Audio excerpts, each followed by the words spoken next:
Something that has come out of fashion in a way, I think everyone's so quick online, they can neglect the local press. And portraiture is a bit of a lovely one for this because it's all about stories, it's all about people.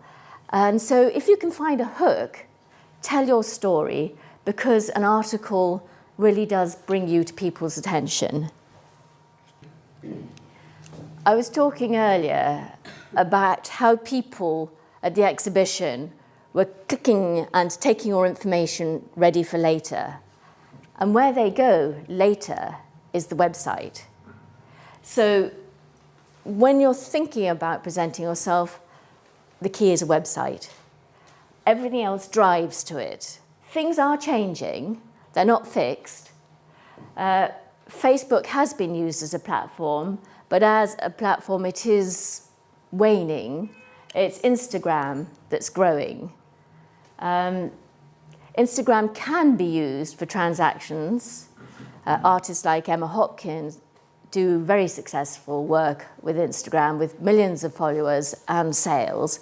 But generally speaking, it's more to get people familiar with your work and interested, and people will migrate to your website before making contact for a commission.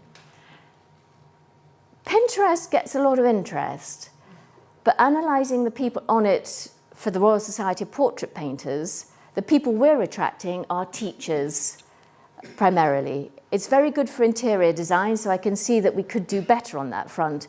But right now, Pinterest is working more for research than for people wanting to actually commission something. And king here for us is search engine optimization. If anyone's Googling slightly wrong, it enables them to find you. So it's a question of having the key phrases written through your website, which is portrait, painting, painter, your name, and anything else special that you want to tell people about what you do.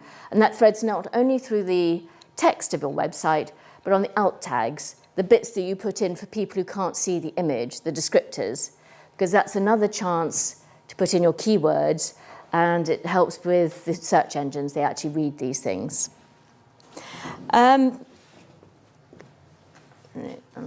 Yes. So how do people look at your website when they want to commission a work of art? It's very much picture-led. What they want to see is images of your work.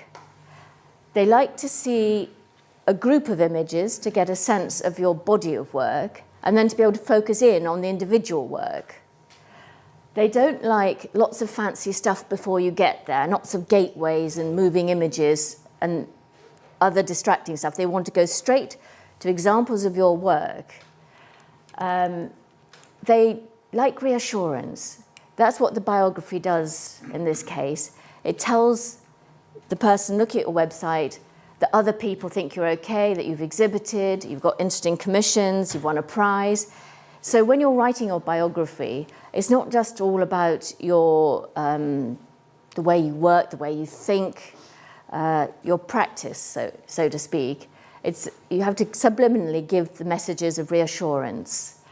Then there's the basic commissions information about how you work. So they feel safe that when they contact you, they won't be left floundering. So what happens next? You make an inquiry, and you might discuss the work. They might want to know how many sittings. It's a frequent question, how long they are, where they are, because some artists will travel to the sitter, and others prefer the safe conditions of the studio, the good lighting, the known quantities.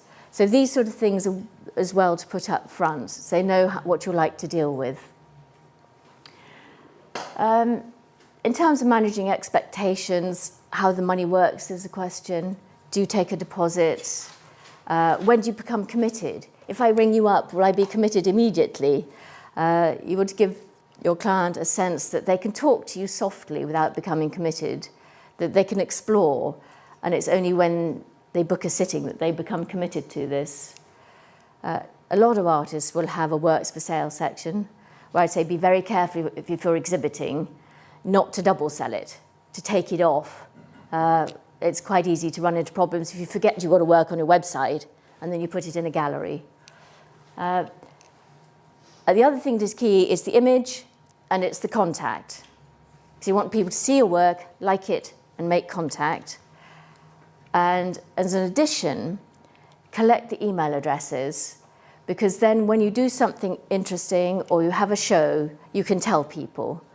We use Campaign Monitor and MailChimp to do that. You link it to your website, people can sign up, and then you've collected all the people who've liked your work for when you've got something useful to say.